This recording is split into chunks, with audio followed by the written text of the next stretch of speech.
recording on this computer. All right, good. Yeah, bro, you're gonna have days where things just don't go as planned, and that's why you'll notice the majority of the work that we're doing is literally to boost awareness, right?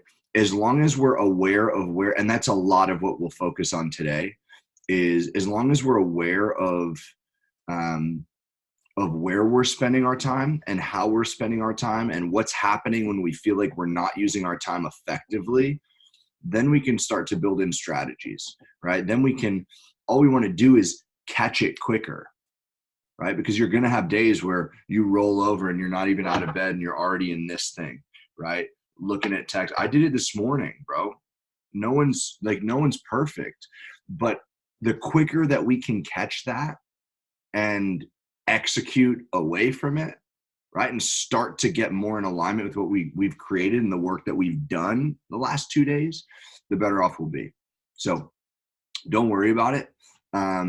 We just want to get better at catching it sooner and figuring out how to get back on track. Andres, how you doing, bro? I had it muted. I don't know if you can hear it. gotta love New York, bro. But no, it went well. Today went really well. Good stuff. Yeah, you can't, like, there are just sirens in New York, like, all the time. I live right next to a fire station, so I've gotten used to it.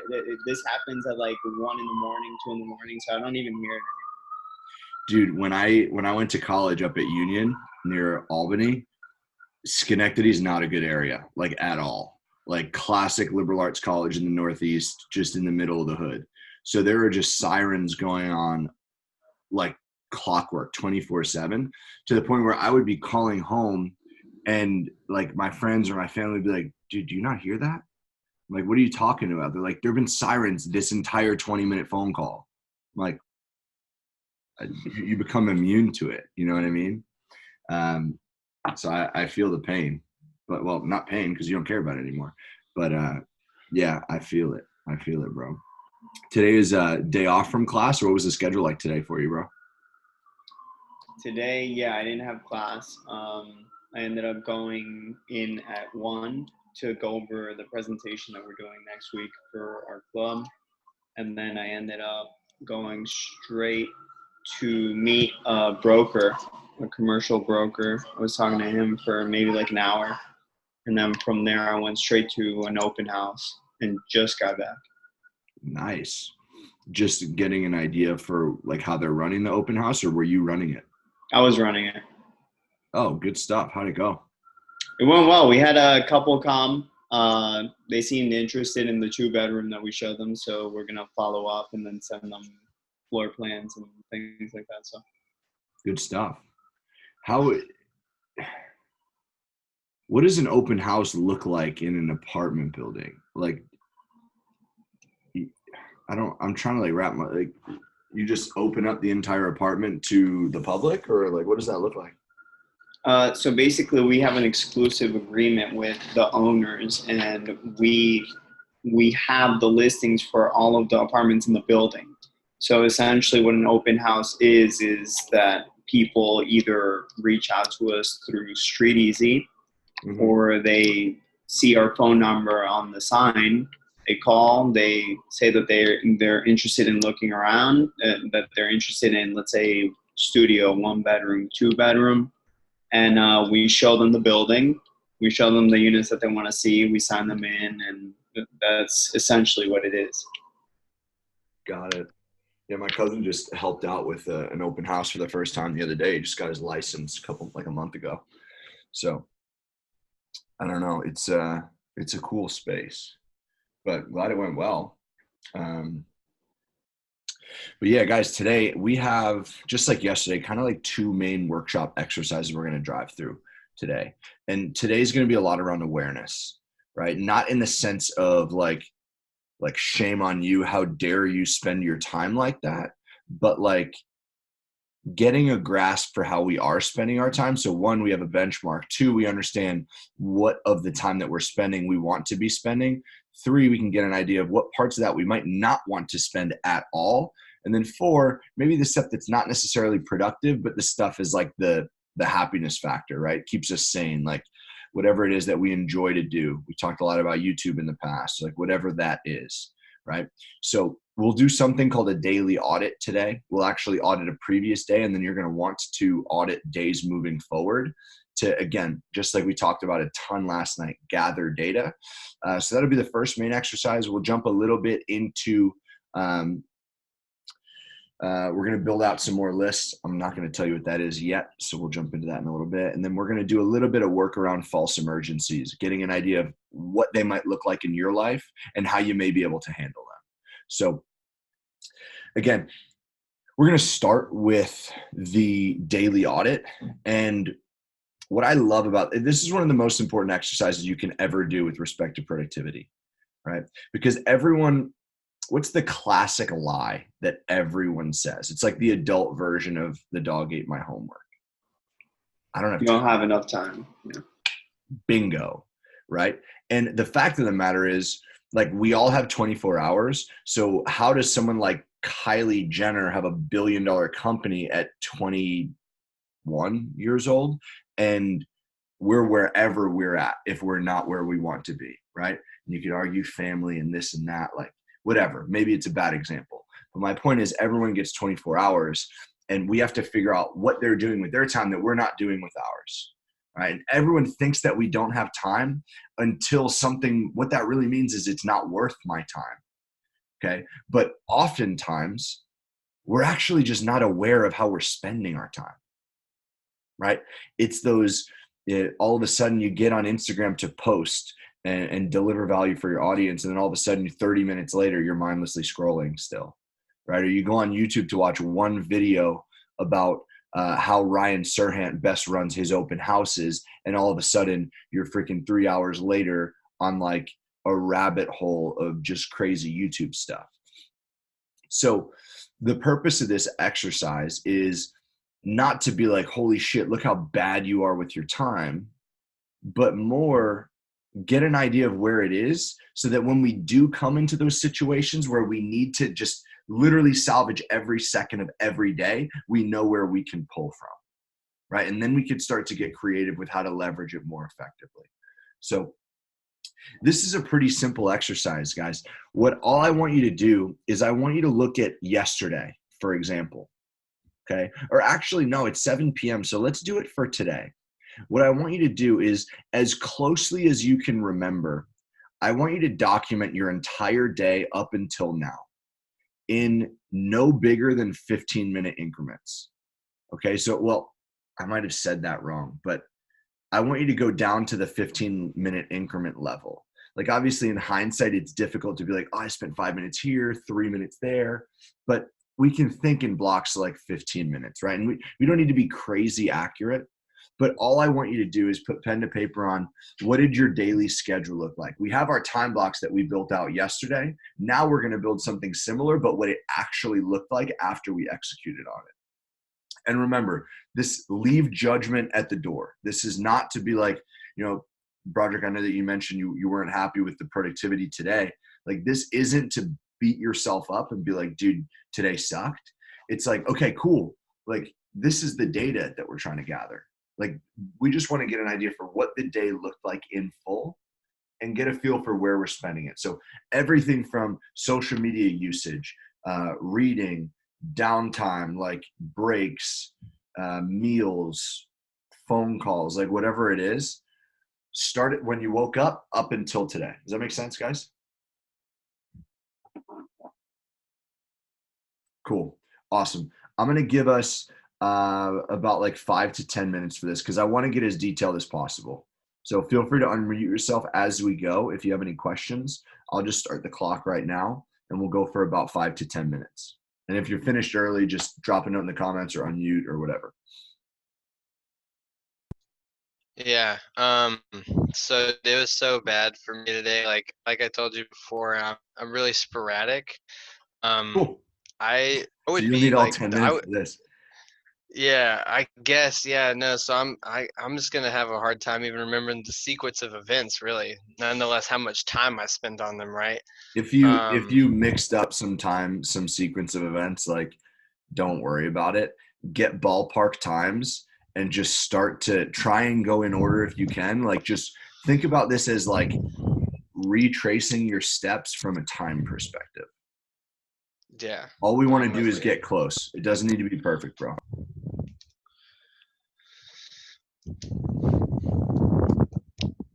All right, I'm gonna go ahead. All right.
How you guys doing?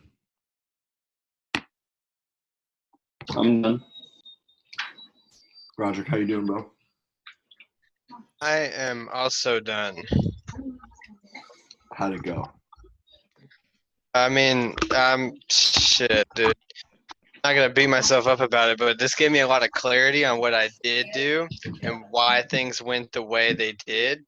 Yeah. It's like a chain reaction of events that kept me in a reactionary state. Yep. Usually is. Usually is. But you hit the nail on the head. All we're looking for is clarity. Remember, like, I know I sound like a broken record here, but clarity is the cornerstone habit. When you seek clarity, when you have clarity, everything rises together, right? So the more that we can do that, the better of a landscape, or like the better view that we'll have of everything else. And once we have that, then we can actually start to work on strategies. We can start to work on tactics. A lot of the exercises I gave you yesterday, you can start to implement and bring to life, right? But if we don't have the clarity, we can't do it. So this is a super, super powerful exercise. And I wanted to do something on the call here so I could help. If there were any questions or anything like that, we could get a little bit more clarity around what the exercise is. But the best way to do it is during the day, right? So in the coming days, what I want you to do is start to audit. Well, what's today? Wednesday? So at least for Thursday and Friday of this week, I want you to just start to audit your days, right? Get as much clarity around the days as you possibly can. Because once you have it, then you can start to piece in a lot of what we're talking about these last couple of days. So now that you have that list, how do you feel about it? Like, Yeah, I'm pissed off, but I mean that's pretty normal though. Now what really I'm gonna tell you what I did, man. I checked my social media when I woke up, and it led to more events that were relevant to that. Like I proceeded to check emails, respond to messages. I checked my WhatsApp group with my sales team, and talked to some of my sales team members, and then I proceeded to go on to Facebook, and I watched some of the groups I'm in. I just recently joined, a couple masterminds. I watched some Facebook lives. I proceeded to engage with them. I even made my own live. I went and worked out afterwards, and just that was what dude, that's that's the what I first told good myself thing I I've should heard. do. Yeah, I know. And so that's what I was supposed to do, like right when I woke up, but instead I did all that other shit. And Mhm. yeah, that's what pisses me off, is that I know better, but I still woke up and did it. And Yeah. so I know that I just gotta wake up and do the other stuff, because I didn't really piece it together that just even doing a single one of those things put me in a reactionary state where I just was all about doing the rest of them. So how do you think that you can avoid that tomorrow? I just got to get up and go do what I know is good. I just got to get out of my house, like go get up, go work out, go for a walk, get out of the house, get out of my office, right? Because my office is my room, and I still live with my family, right? And so I let this trap me where I'm like, I don't do things in other parts of the house, right? Like I eat my meals in the dining room, I cook in the kitchen, I work out in the garage. My office doubles as my bedroom where I do everything I do here. Yeah. So I feel like I just need to get up and get out of the house, that way I can get some clarity, and then come home and do what I set out for myself to do, rather than just interacting with other people through Got it. social. So as soon as you wake up tomorrow, like, what exactly are you going to do? Yeah, I think I'm just actually gonna leave my house like as soon as I wake up. With or without your phone? Without my phone. That's whenever I'm my most productive, is if I actually get up and leave the house. And I've only done that like 3 or 4 times. I get up at like 6 or 8 a.m. and go on like a walk. And I go outside of the neighborhood, and I just Got it. um, Can you do me a favor? yeah, sure. I want you to set out everything that you will need for tomorrow morning. I want you to set it out tonight.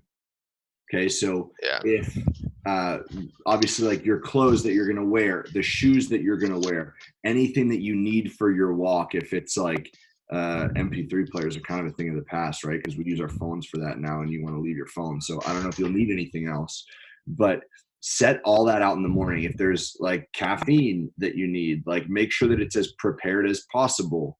Like I know that Sam Bakhtiari owns 1% Nutrition, super badass dude. He literally makes his pre-workout the night before. So there's nothing that our clouded, like half asleep brain will cling to that uncertainty and pivot us off path. Okay. So as soon as you wake up, you're going to head out. So you're going to set that stuff out tonight. Yeah.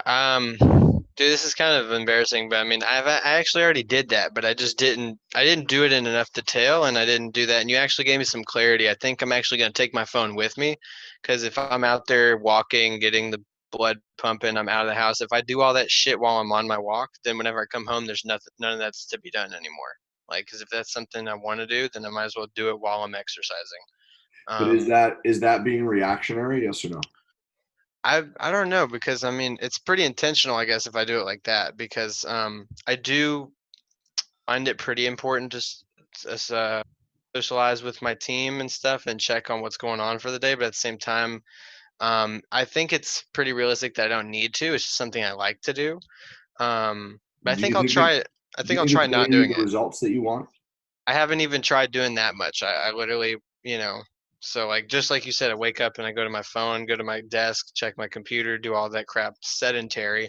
So I felt like maybe doing it while not sedentary outside of the house would make a difference, because then when I come home, it's already done. But it's something I guess I could split test. So just to, play devil's advocate, because it's what I Do do. it. You talked about how this morning it was one thing that set you down on a reactionary path for the rest of the day, for the most part, right?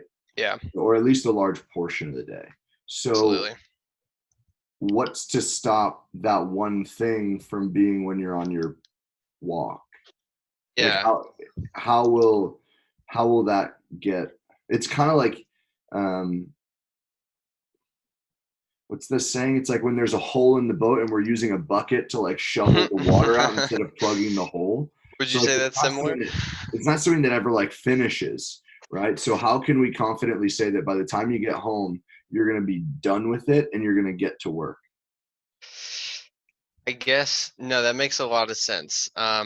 And I appreciate you putting it in that perspective, because now it makes more sense. Because if I'm gonna do anything like that, it needs to be more intentional. Like, because interacting on social is not something I need to do in the morning, but checking with my team and stuff like that kind of is.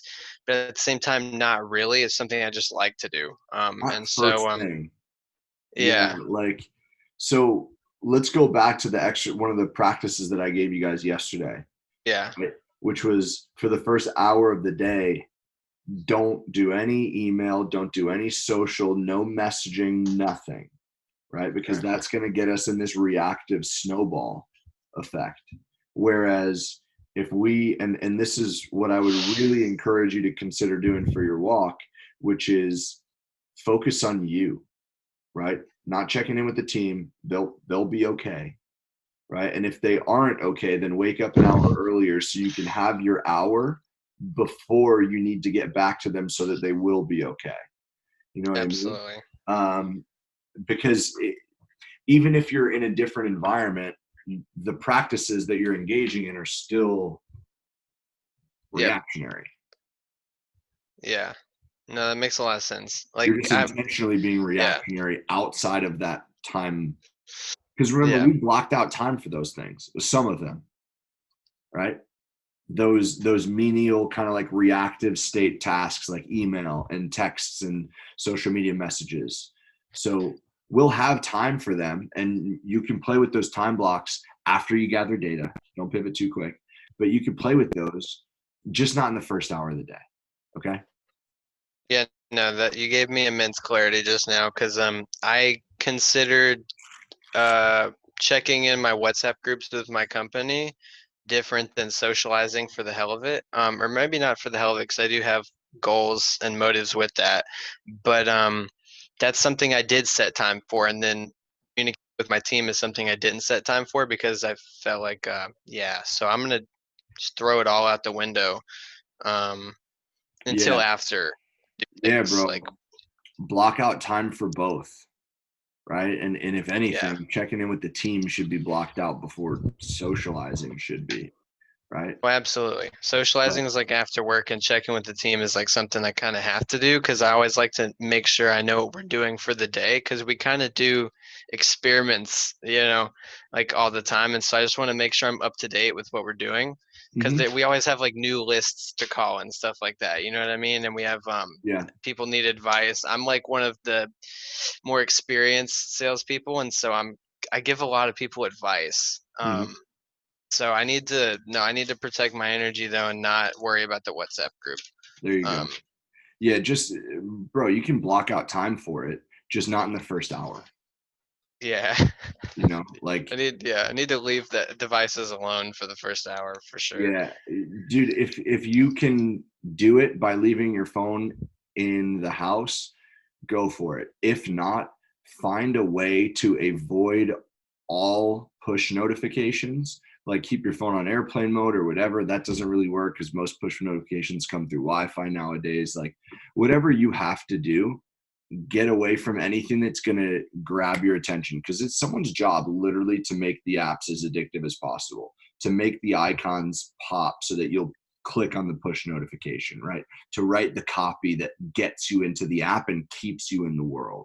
And the most important thing that we can do is arm ourselves with all of the skill sets that we need to starve those distractions, right? We live in the age of distraction, regardless of what anyone wants to call it.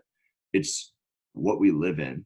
And one of the first business coach I ever hired always used to tell me the biggest name in personal development in the coming decades will be the person that can solve and become the expert in focus, right? Because I'll tell you what, it's not going to get less distracting. We live in the busiest time of all, like ever, in the history of ever. So easy to get in touch with people, so easy to call people. So we need to be super, super protective of that. I got So a question. yeah, So I was gonna make a Google Calendar and time block everything that I already did, and put that on there. Maybe it would be a good idea for me to exclude like the first hour or so on my Google Calendar as I won't even be paying attention to my device. Or what do you think of actually incorporating the first like time blocks into the calendar and then having that be like, because then put at them that in. point, so what do you think is the more productive way to go about it? Just like throw the first time block out the window, throw the phone away. Um, Yeah, I think the most productive thing is whatever you do, right? yeah. Okay. So Yeah. Yeah. like I and I'm going to be blunt because I do the same thing. So hopefully you'll appreciate it. But I see we're talking in circles on a lot of things, looking for the best way to do things. And in fact, the best way to do things, and I'm as much talking to myself as I am to you, Broderick, because I'm very guilty of this often. But the best way to do things is often the way that we just do them, right? It's like imperfect action is the key. And this is no different. So I'll tell you what I do is when I'm practicing time blocking consistently, I'll put those in there and I'll just find a way to, like, you kind of got to train yourself. Like for me, I wanted music for, here's what my morning routine used to be. I used to wake up, I used to roll out of bed, chug a bottle of water as my feet hit the floor. And then I would walk over into my kitchen and I would get on a rebounder. I would have 3 songs on that on Spotify playing. 2 of them would be from Tony Robbins' UPW playlist, 2 songs that I loved, got me super upbeat. And then usually 1 song that would be more like what's the right word? It's just like a song that I would really like and whatever. So I would start with the song I really like and then move into Tony Robbins songs that are super upbeat and get me going. I would get on a rebounder for those 3 songs and then afterwards I would have a green drink, right? I needed my phone for those 3 songs, right? There's no, I don't still have a Walkman, right? So I needed to use my phone. So I had to condition myself to avoid all notifications. All that mattered is like, don't look at anything, swipe up, or like, however I don't even remember how you used to open the old iPhone. You press the button. I don't know. It's crazy. I don't remember this shit. But like I would open it as fast as possible so I could avoid all the notifications and then I would go.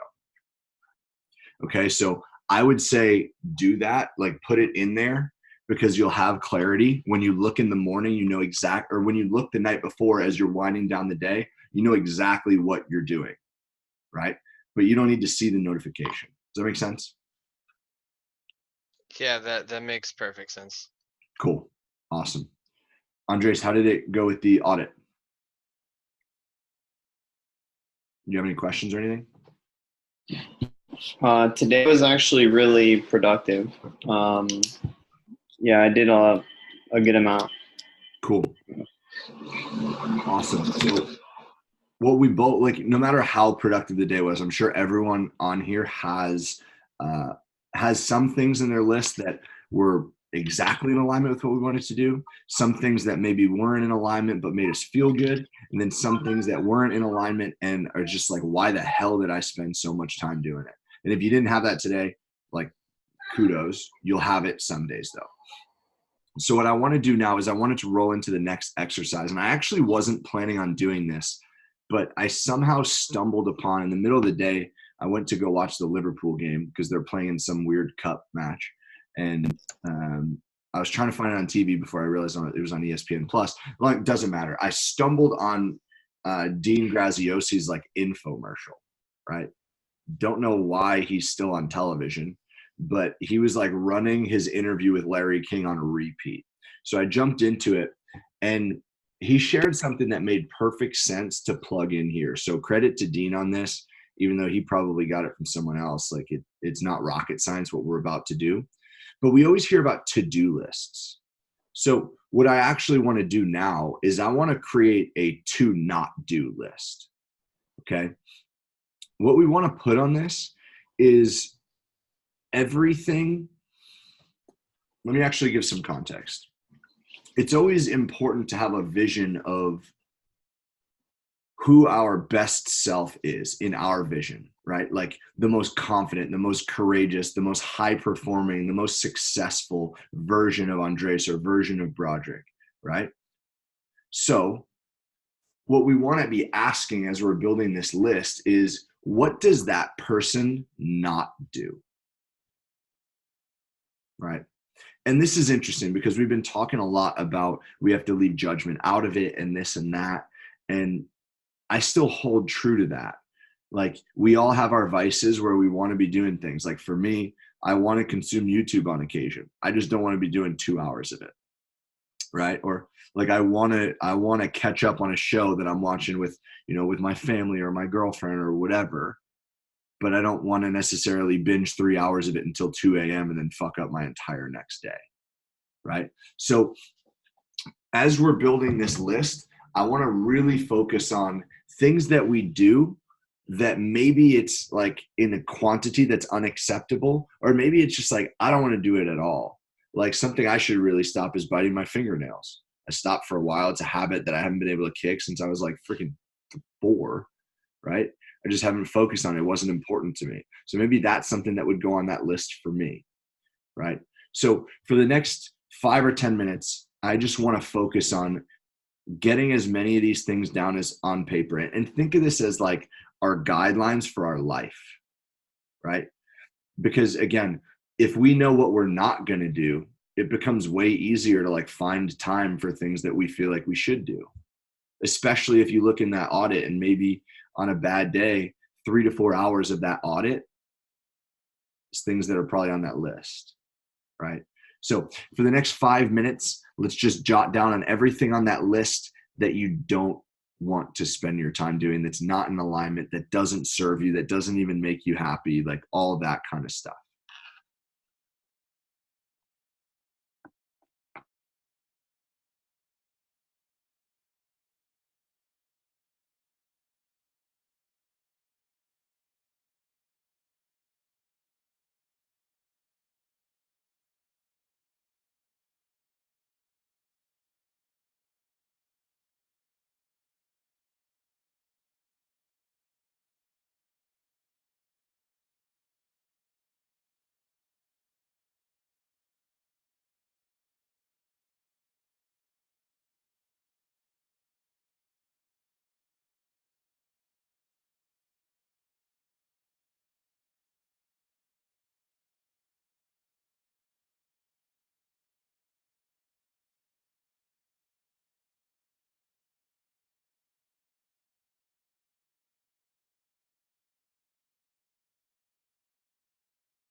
Guys, we'll give it another 2 minutes or so. I'm going to just run and get some, refill my water bottle.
All right.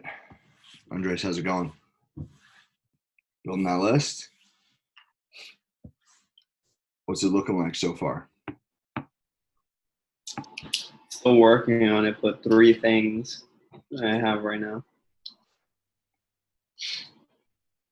Good stuff. How about you, Broderick? How's the list coming? Dude, I think I'm pretty much done on it because, like, yeah, honestly, it's been a perpetual cycle of the same shit. And so, it wasn't too hard for me to list out. But the most important thing is that a lot of these things I do like to do, and they are like fulfilling to a degree. I need to limit quantity. Got And it. I need to also time block specific areas in my day for me to allow such, smaller quantities for me to do these things. Yeah.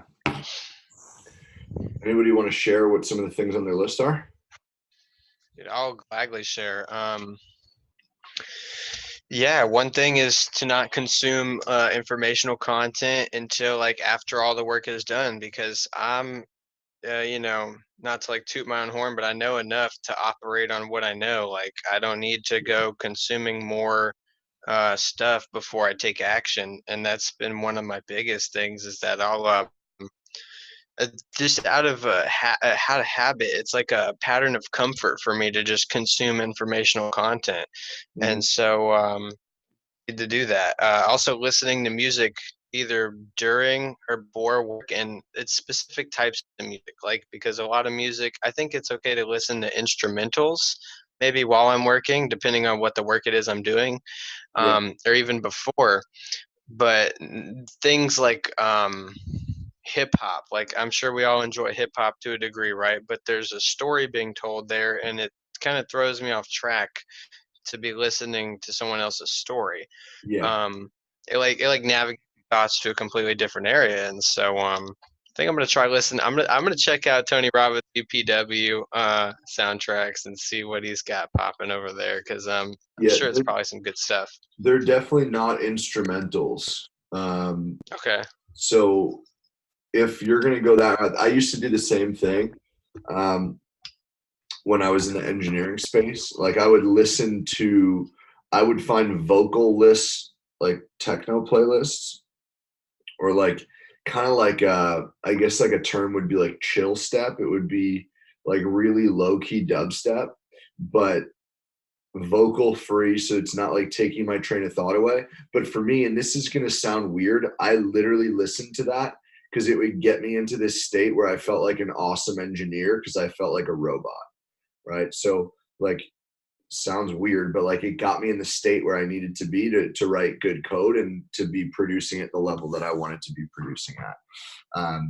Other than that, like if it wasn't that's like, that would be like when I need to kick it into hyperdrive and I like really needed to nerd out and write good code.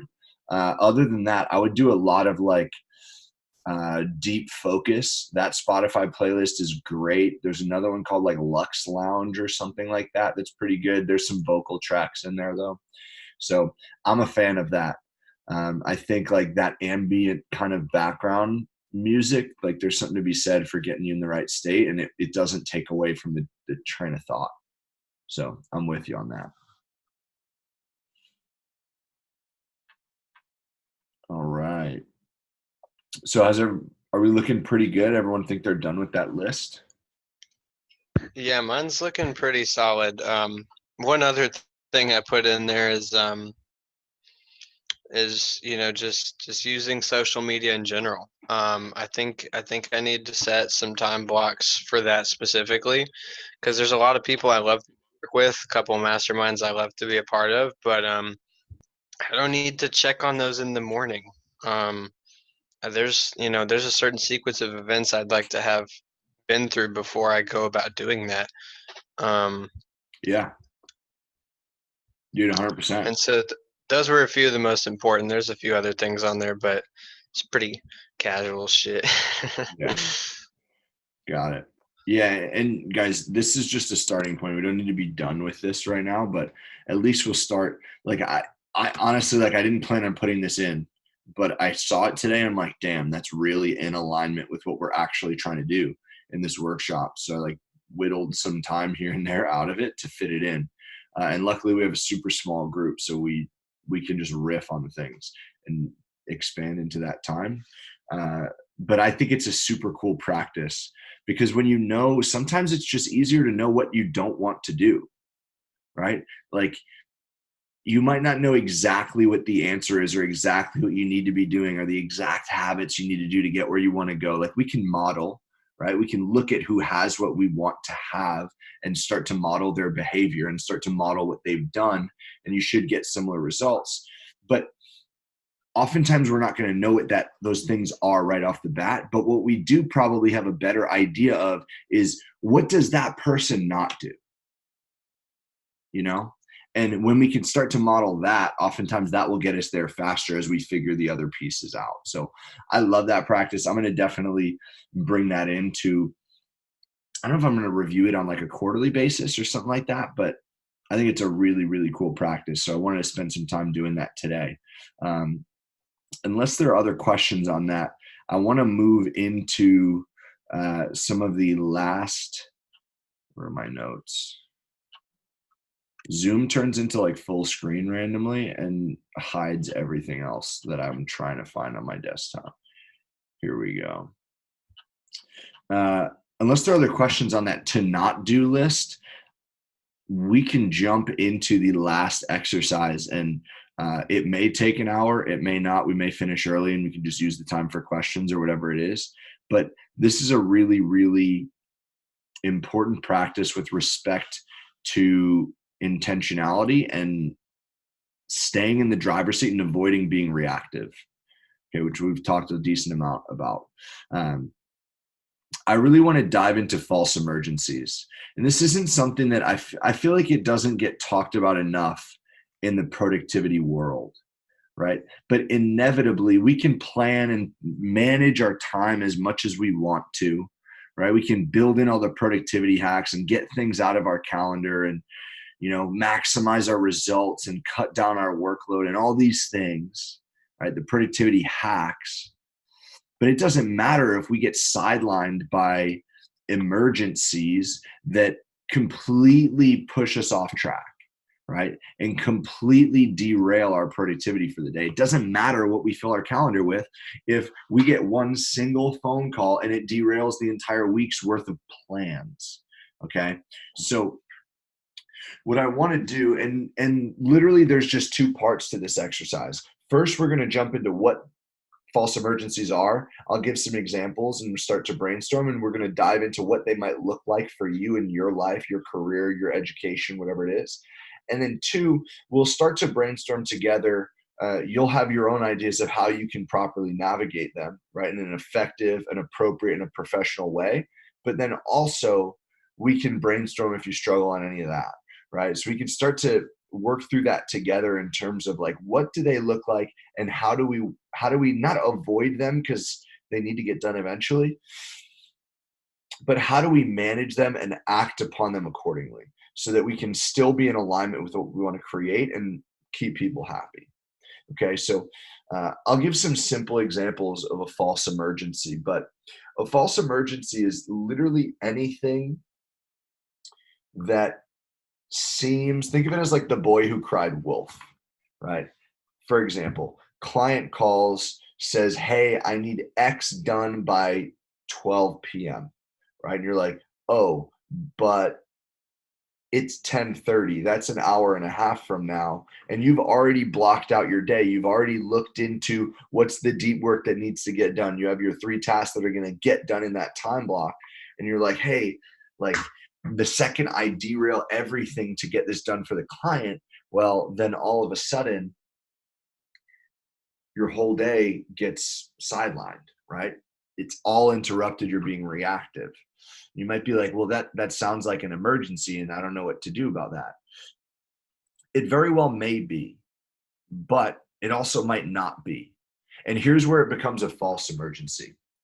When the client says I need it by 12 p.m., but that's just them trying to hardball you and they actually don't need it until Friday at 2 p.m., right? Which gives you 2 days to prioritize the work. So a false emergency is any time that someone tries to impede on your calendar in a very like emergency type of way, but it doesn't actually need to be done immediately. So oftentimes it's a client, sometimes it's your boss, or sometimes it's a teacher, like whatever it is. Teacher might be a tough example because they have like way more power and they kind of hold the throne to your very expensive piece of paper that our world values so much.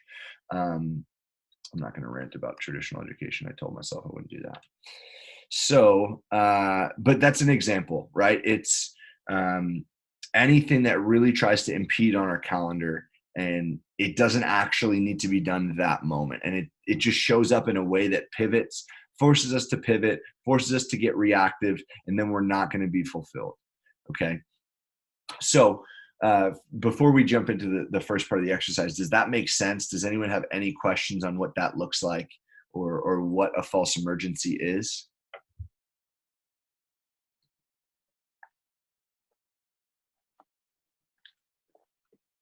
Awesome. So what I want to do now is, and I want to spend maybe like 10 minutes on this because sometimes you got to dig deep to figure out where they show up. But I just want to spend about 10 minutes digging into how they show up in your world. Is it a team member reaching out and saying, hey, I need this by right now? Is it a boss demanding something sooner than it needs to get done? Is it a client calling in and requiring something immediately? Is it family members doing so? Like, what does it look like specifically? And just jot down all of the different variations that it shows up in your life. And then the next part we'll jump into in a little bit. So I'll throw in a timer on for 10 minutes. And then we'll revisit. And feel free to unmute if you have any questions at any point.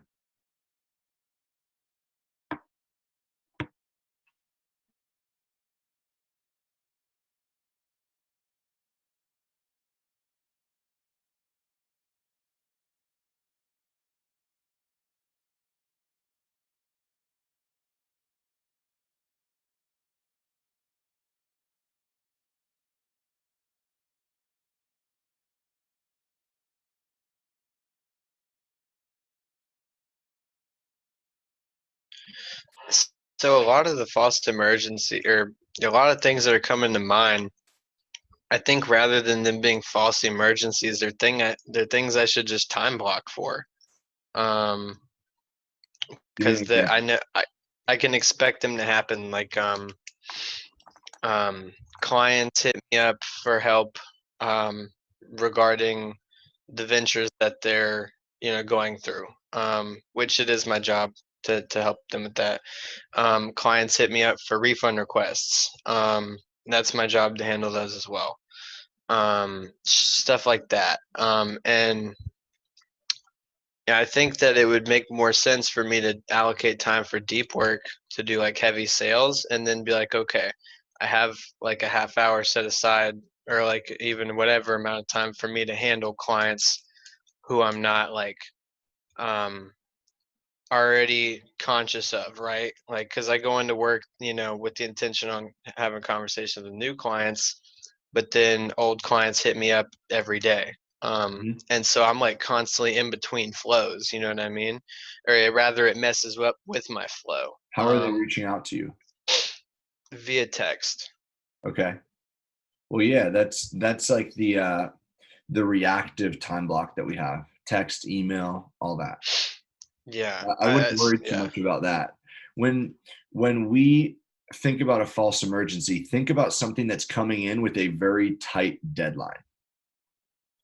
And the reason it's a false emergency is because the deadline often isn't factual, right? So I say I need something by the end of the day. Turns out I can have it by the end of the week, and like everyone's okay, right? Something like that. Do you think it's likely that those things just don't happen to me, and that I'm just not uh, handling my shit properly? I don't really think anyone. I I'm think like, you'd be more yeah, aware of them if you weren't handling your shit properly.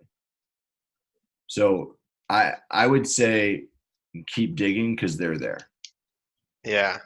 Um, in some capacity, and that's why we'll block out about 10 minutes now. We'll talk through some stuff, um, but there's something in there, and if it's tough to find, that's either really good or really bad. Really good in the sense that like there aren't that many things. Really bad in the sense that it's getting masked by something else and probably seems super important, which makes it worse. But the second we find it, we free up a lot of more proactive, intentional opportunity. so are false emergencies like all created by other people? It depends how you want to just like. I guess you could argue that a false emergency could be you reacting to an external source and Hmm. thinking that it needs to get done immediately when that's not actually factual. That's the only thing that I've thought of. Yeah, yeah, I could see that. Yeah, because like I'm my own worst enemy, right? I don't think anyone's actually like intruding on my productivity beside my own self. Yeah, Um, yeah. I would I start to think I'm explore what lucky in those that might look like. sense. Okay, yeah, yeah. I think I think I'm on the better side. I think I'm lucky in that sense. Cool. But there's a few things.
I'm pretty much done.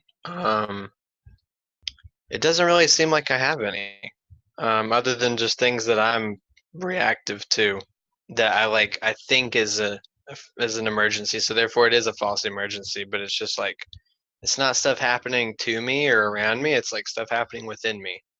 If Yep. that makes sense. Yeah. And dude, it's the same thing. Like all we really want to do, whether it's other people pushing in on us or us kind of fabricating those ourselves, is start to notice how they're showing up and then figure out how we can actually get to the root of it. Like, is it actually factual, or can we prioritize it a little differently and so we can stay in the driver's seat and continue to be as proactive rather than reactive. Yep.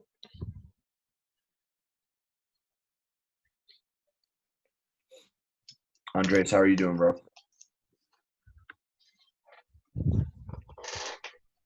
I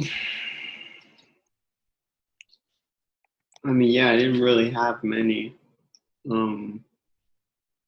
that I could think of, at least. I mean, the only real one, and even then I want to be doing it, is when people reach out and asking to see if they can come and see a unit at a time that works for them, I guess, Yeah. as opposed to maybe a time that works for me. Just trying to schedule around that time. It's probably one of the only or fake emergencies. Maybe another one would be like when I have events scheduled and they change the date. So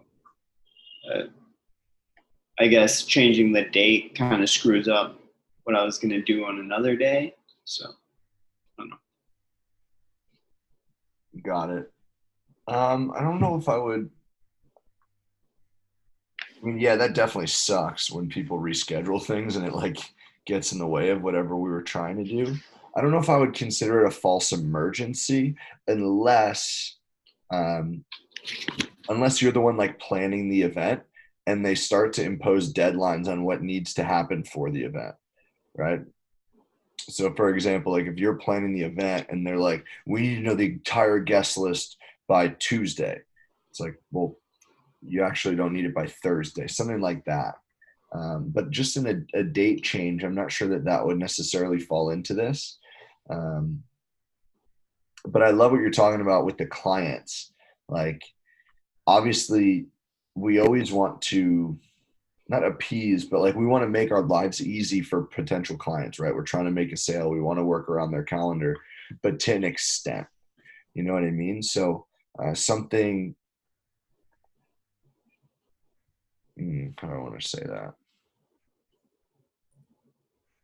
Like something as simple as being like when they ask for a time, like maybe it doesn't work, but maybe it's just like, hey, well, so sorry I can't do that, but how's this or that, right? And you have two other opportunities for them, both that work for you, both that fit into the time blocked elements of your schedule, etc. So yeah, I hear that, bro.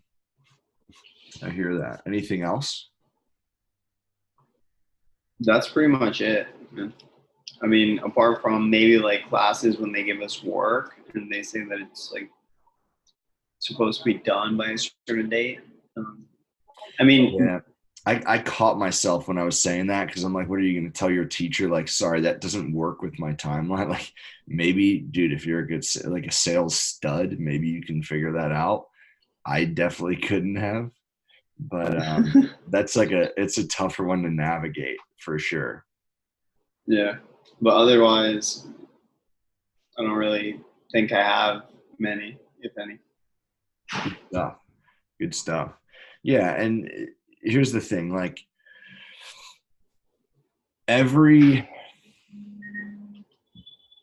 our lives, obviously, like we evolve, we morph, we have different schedules, we have different teams, different requirements, different jobs, different businesses from one year to the next.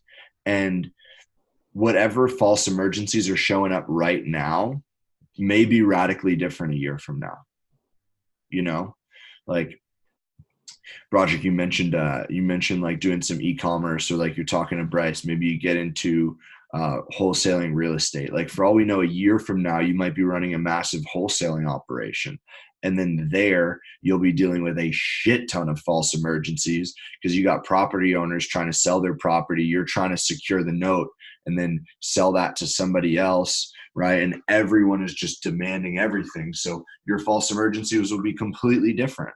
But at least what we want to do now is we want to go through the practices trying to start identifying them and figuring out how to navigate them appropriately, because that's just clarity. Again, like I know I sound like a broken record, but it's true. Like we just want to identify things as fastly. I don't know if is that a word, man. I got to rethink this 7 p.m. workshop stuff if I don't have enough caffeine. Like my brain is shot. So I apologize. I can't think, but It's a word. it is fastly. You froze, but is it fastly is a word? It seems to be. See, bro, imperfect action. Just go. You know what I mean? Well, yeah.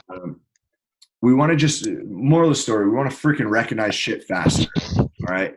And as we can do that, man, we can save time, we can save energy, we can save stress, we can stay in the freaking driver's seat and steer it wherever the hell we want to go.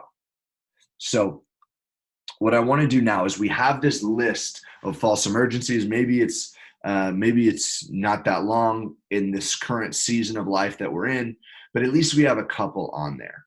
What I want to do now is start to think about exactly how that shows up. Like, is it a client reaching out to you on the phone? Is it a text message, right? What does it specifically look like? Is it a push notification that we get and then our mind runs rampant and we start to impose crazy deadlines for ourselves?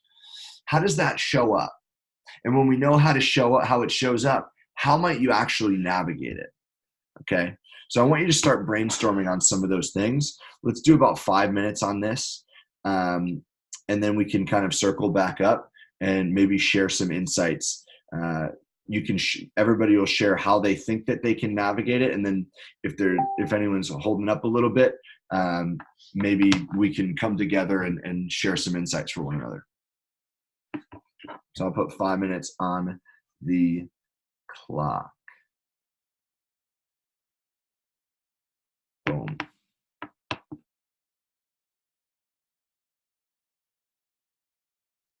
So honestly, since there was so few things, I came up with the way to solve those from occurring already. And most of them just are solved by time blocking for them. If just to interject, if time blocking for them, like time blocking for the execution of them, or what do you mean specifically by that?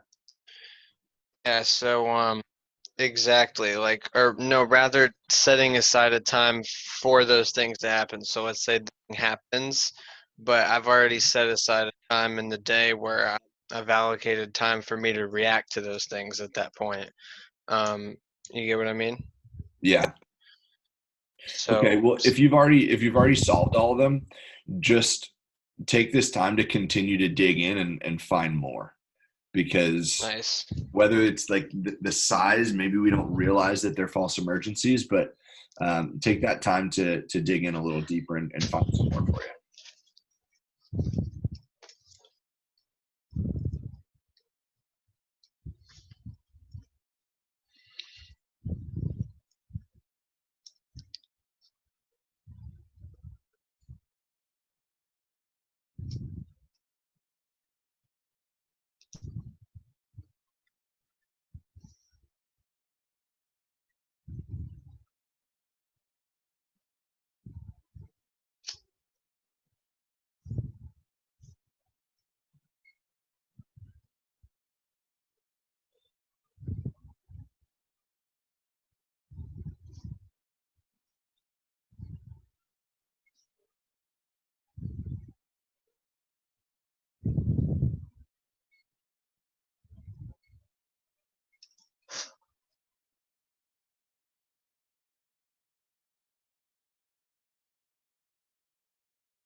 I think you'll get a kick out of this, Mike. This reminded me of like a seminar Jordan did, Jordan Belfort, where he's like, raise your hand as high as you can, and then he was like, no, just raise it a little bit higher, and like, and then he and then he's like, I thought I told you to raise it as high as you could, and Yep. then and I told you to go a little bit extra, and then you did it.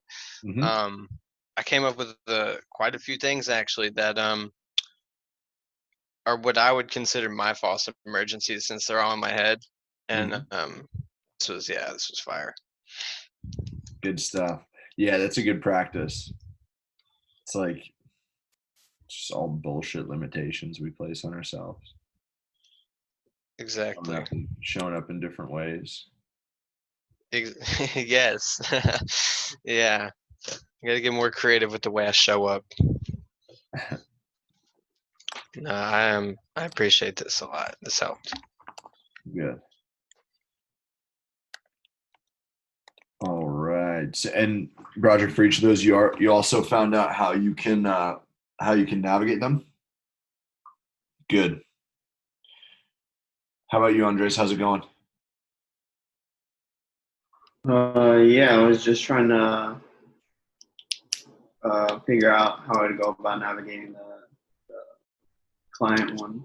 And I mean, yeah, it really is. I mean, since I didn't want to, I guess, lose them, by saying like, hey, maybe we can do on this day instead or something like that. Yeah. Then maybe they stop responding or something like that. So, I mean, yeah, definitely trying to find a middle ground between a time that works for me and a time that works for them, as opposed to just trying to figure out what works for them and then trying to work my schedule around. How do these things show up? Like, is this a client that reaches out and says, hey, I want to see this place at this time? Like, is it a text message, email? Excuse me. How does it show up specifically? Email, and then I text them, and then it becomes just texting. And with texting as opposed to email, they can notice, I guess, faster that you're not responding as quickly. With email, I usually take my time a little bit, maybe, I don't know, 10 minutes or something like that, and I respond. But I mean, I feel like they know that I'm not responding when I'm texting. So I think that might be a perception that you've built for yourself, because I've definitely done that as well. I think it's easy to get wrapped into why we need to do something immediately, whether it's responding to a client or really like anything, right? We feel like we have to do it immediately, and if we don't, everything's going to fall apart. Geez, excuse me. In these emails that they're sending to you, are they already proposing a time to meet, or are they just starting the conversation? Like, what does the email look like? What does it say? Well, yeah, no, they just say that they want to see a unit, and then I say, okay, what days work best for you? And then they give me the days, and then we try and work out times. But I guess it's more so me not stopping myself from telling them like that doesn't work for me. Yeah, got it. And this might be more of like a sales type of conversation, but what I would say and what you may want to consider looking into is, I think it was yesterday or the day before, about the power of suggestion, right? And when you're setting appointments, especially via email or via text, so often people want to be like, oh, we'll catch up soon. It just never happens, right? And in the business setting, it's a little bit different. Maybe it's like, oh, we'll have to get lunch if it's a colleague or whatever. But one of the best ways, first of all, is just always write emails or messages ending in a question that's going to prompt a response. That way you don't have to worry about like trying to read into why someone may or may not have responded. They may have thought that the conversation was fine and they didn't need to. And then we get in our own heads. We're like, oh shit, did I just lose the deal? Like what happened? But when those questions become like, awesome, Thursday works. What works best? Like 12 p.m. or 4 p.m. Right? And you start to give options. Then one, you're also positioning yourself as in control of the conversation, right? You're running the show, and not in like an alpha, like beat my chest kind of way, but like, this is my listing. And if you would like to come see it, here's your opportunity. These are the two times that work. But yeah, I'm no sales expert by any means, but from the experience that I do have, usually if you can ask for ask questions that kind of narrow down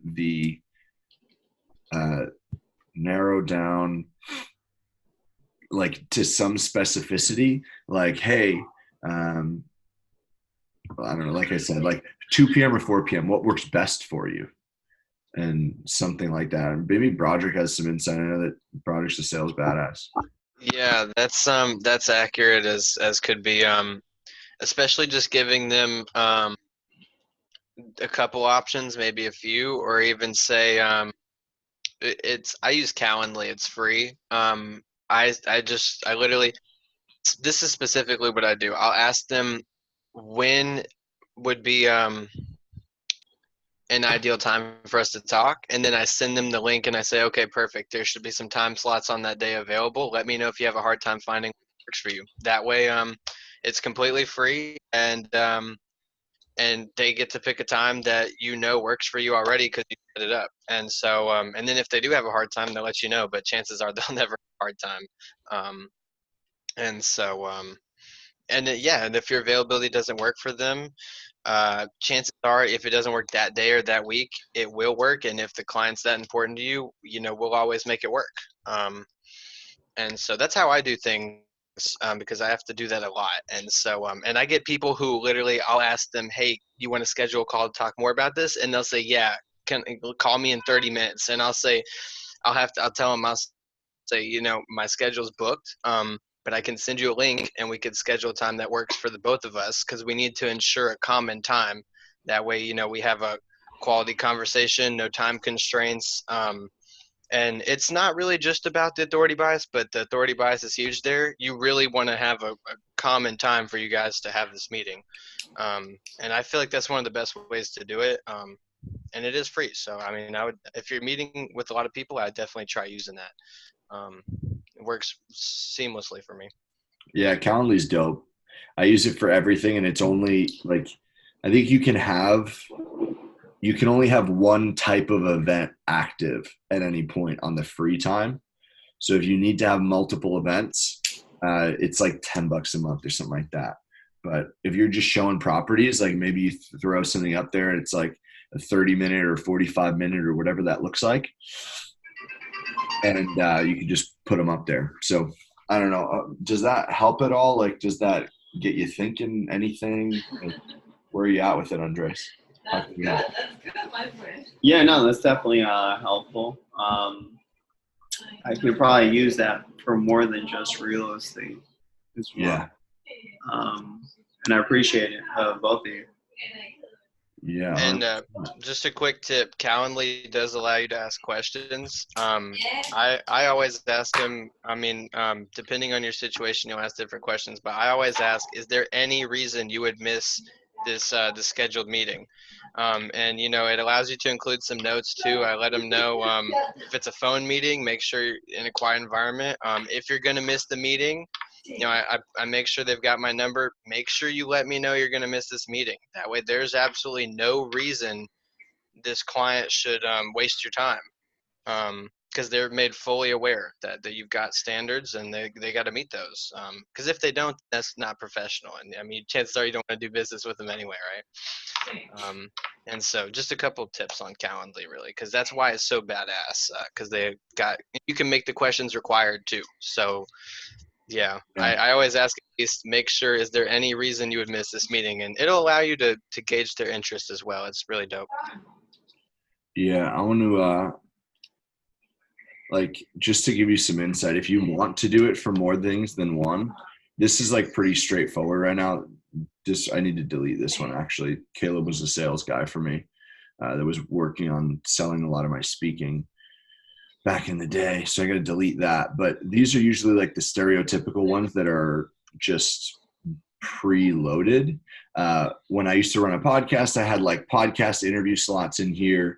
So you could literally have like whatever you want to get multiple and have them active. I think it's $10 a month, like the least, the lowest cost level investment. But honestly, what I used to do is when I was like really starting out, I was like, I would have, you can create all the events, you just can't have them toggled on actually. So like in here, how do you, yeah, so you have these like toggles. I just toggle it off. So I had all these event types that were created, and then I literally would just like turn it on when I sent out the link. And then as soon as I got the meeting booked, I would turn it right back off because I had to turn another one on. So you can work around it for sure. But Calendly is an awesome tool. And just to, it's all linked up to Google Calendar. I don't have any questions other than name, email, and phone number right now for these. But like to Broderick's point, you can put whatever the hell you want in there, and you can almost make it like an application. I've had to fill some out that were just like crazy annoying. It's like just stop asking me questions. But yeah, awesome tool. Appreciate it. You got it. You got it. So how's everybody looking? We have like an idea of how we navigate these false emergencies. Cool. Awesome. So the last thing I want to do really quickly is anyone on here have an Android? Damn it. I do. All right. Well, then you're on your own for this, Broderick. What the hell, Mike? I don't know how to do it on Android. Dude, what the fuck? Oh, that's ironic. Caleb just texted me. He probably knew we were talking about him. It's actually his birthday today. Fun fact. You know who Caleb is. Whatever. I'll shut up. So, Andres, there is a feature called Screen Time on your phone. You use it? You're on mute. I've used it before, yeah. Cool. So what I want you to do, I should have reminded myself where the hell this thing was. Screen Time. Here we go. So in here, it's right here, this purple one right here. So in Screen Time, and Roderick, maybe just Google like Android equivalent of Screen Time, like people that love green text, like some whatever. I'll keep my opinions to myself about that. So what this does is this literally breaks down everything. So I'm like exposing, God damn it, stop being so bright. There we go. It kind of like I'm exposing myself right now, but this has not been a very productive week because my schedule's been crazy off. But you can click into the device right here, and it will literally tell you how long you're spending on any application. So, Broderick, you have to figure it out for Droid. But Andres, what I want you to do is click last 7 days, and I just want you to screenshot it. Okay? Just screenshot that, and maybe do a couple screenshots so you capture the entire like length of the window, you know, because you'll have to scroll a little bit. Probably need like 3 screenshots, but that way you know what you're at right now. Because what we're gonna do for this, and Broderick, do the same thing when you figure out how the hell to do it on Android. I'm sure that all those Droid nerds like. I already found it. It's called Digital Wellbeing. There you go. Be an app on the Play Store. I'm gonna have to get that. Oh shit. All right. So it doesn't actually run already. It's not like running on your phone. I don't think so. Maybe it does. I don't know. Yeah, Yeah. I'm figuring that out. But Okay. yeah, I'm with you. If you can find one that already like I'd be surprised if Android ever let Apple do something that helpful and they didn't do it on their own. You know what I mean? Like it's always a pissing contest between those two. So try and find one. If it already is running on your phone, amazing, good. That's what we want to capture is like the last week worth of data. Because we're looking at it right now and we're looking at what we've done in the last 7 days. Now, all I want you to do is if you can get access to that on Android, amazing, screenshot it. If not, still implement it because you're going to collect data from here moving forward. But I mentioned at the beginning of this, we'll add in another like bonus call for you guys just to touch base in a week and see how everything's going, check in, see how the practices are going. And I want you to have this data stored now, screenshotted, so that we can check back in a week and see how the numbers compare. So I don't know where that'll leave you, Broderick, but maybe get an iPhone.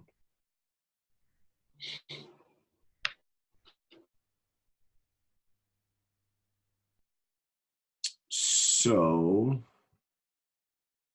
with that said, guys, that's all I got for you. I encourage you, if you care about productivity, which I know you do because you invested your time, energy, and monies to be here, you're going to want to apply this daily audit and work through it the next couple of days, right? In person, in real time, to see how you're spending your time, not to beat yourself up, but to get a grasp of where you do kind of spend your time. Maybe you'll come up with more ideas to throw on that to not do list. Because remember, that is in alignment with what we want to become, who we want to be, how we want to show up, how we want to act, how we want to perform. So by doing these daily audits, we'll get an idea of what we're doing, what's effective, what's not so effective, and what we maybe just don't want to spend our time doing. So I encourage you, do those daily audits at least for the remainder of this week, capture a bunch of data and use the list, use the activities that we've built in today, and just continue with the stuff we did yesterday too. First hour of the day, no email, no reactive social media, texting, messaging, whatever. And those 50-minute breaks. If you guys didn't do that yesterday, you're going to want to do it. All the biggest studies have proven that is the key window with respect to peak productivity and performance. So with that said, I'll stop ranting. That's all we wanted to cover tonight. We got I have another 20 minutes booked out. So if we want to use that to ask questions, I'll stick around. Otherwise, and I'll send out, we'll probably do it a week from today for that follow-up like bonus call. Andres, I think I remember, was it you that had no class on Wednesday nights? Was that your calendar or was that Broad?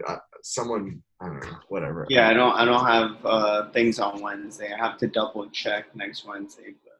Cool. Well, just let me know. Since we have a smaller group, we can be flexible if need be, but I would love to just keep it consistent and just throw it up next Wednesday, same time, 7 p.m., unless we can move it up a little earlier. But,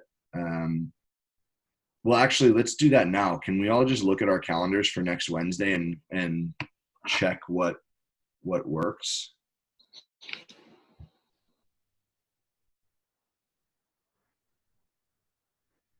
So,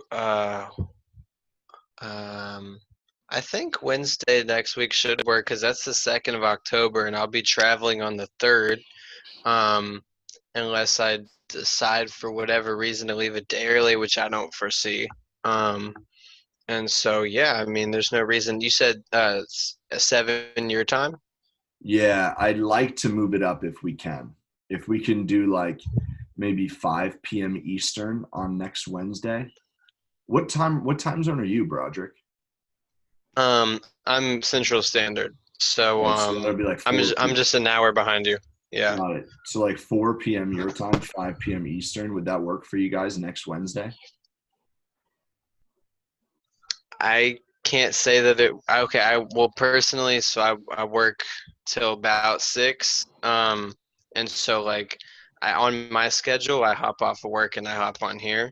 Got it. Um, If we need and to do 7, so we need to do 7. This is a good example of you need to stand firm on your time, just like we were talking about for Andres. So that's I fine. mean, if yeah, I think yeah, I want to go ahead and do that because I like to work earlier in the day.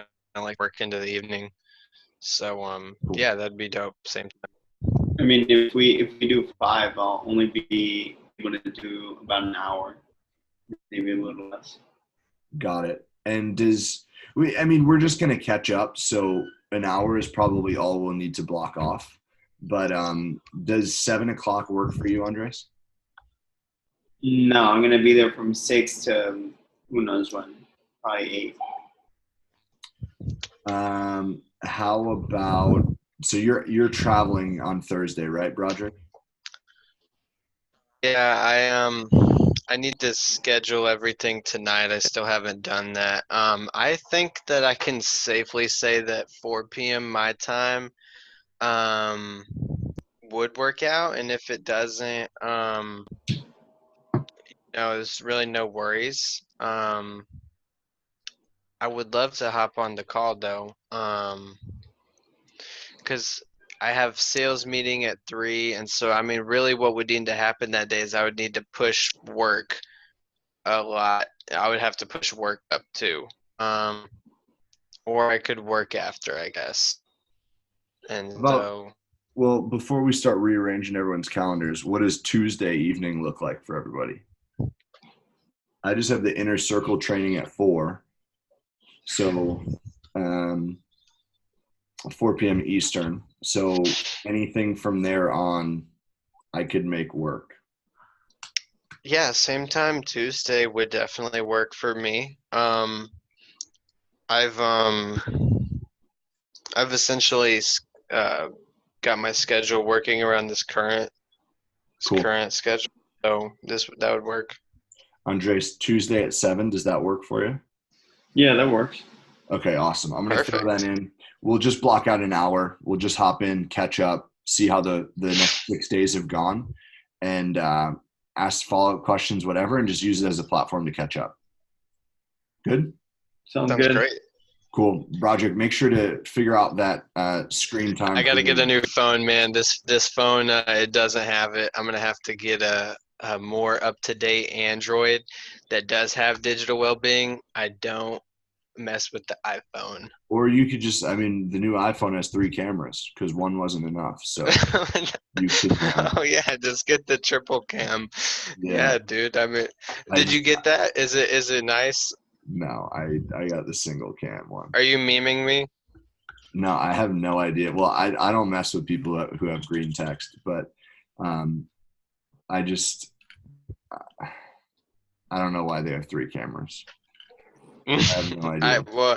I had one of my old mentors. He got one of those, and it's got pretty cool features. You can like slow the camera down. He's like throwing his face around like a dog. Looked pretty entertaining. Um, That's it's one of the fun. coolest features, I guess. That's fun. All right, guys. Well, awesome. Thanks for showing up tonight. Hopefully, this was valuable. I just put it in the calendar. We'll catch up for an hour next Tuesday for a little bonus call for you guys, which was outside of what we had already talked about. Everything I already mentioned. Basically, for the next 2 days at least, make sure you're going to want to do those daily audits so you can just continue to gather data. Keep working on that time blocking. Keep working on the practices from yesterday. I'll have a replay of this up in maybe an hour, hopefully not too long. Anyone have any questions before we wrap it up? No, really, you answered it. I was just gonna ask what you recommend personally. How often do you do daily audits? The answer is not as frequent as I should. Okay. I would say that's probably a tool that it's a I'm gonna tool do that it like I every day. leverage when I find myself in a rut, right? And I don't feel like I'm performing at the right level, like things are not going the way that I want them to, and I need to start getting clarity around what the hell I'm doing. That's when I would implement a daily audit. But with that said, I could totally see it being a valuable practice to do every, maybe once a month or once a quarter, in addition to like crisis mode, like in a rut, can't figure out what's going on type things. But to be honest, I just use it in that mode. Like when I feel like I'm not at the level I should be, and I want to just get some clarity, I'll start to do something like that. That makes perfect sense. I appreciate it. This is dope. This is actually exactly what I needed, Mike. And Awesome. so I appreciate this a whole lot. Awesome. Well, dude, I'm glad it was valuable. I appreciate your guys' commitment to yourself, because 2 hours a night, especially at like 7 to 9 p.m. Eastern, 6 to 8 p.m. Central, like we've already had our days, and you're showing up for 2 hours a day to build a skill set. So I'm awesome. I had a blast with you guys in the last 3 days, and I hope it was valuable. And yeah, we have that next call next week to really circle back anything that maybe hasn't gone as planned. That in the next 6 days we can kind of troubleshoot and maybe talk about some stuff to build it back in, and just catch up. I'm sure questions will arise in the next 6 days, so we can use that as just a platform to catch up and see how everything's going. Sounds good. Awesome. Well, guys, with that said, I'll probably wrap it up here, give you guys your 11 minutes back. Yeah, anything comes out, feel free to reach out. But other than that, we'll catch up next week and go from there. Sounds good. Sweet. Appreciate it. Awesome. You guys rock. I'll talk to you soon. Have an awesome night. You too. You guys too. Cheers.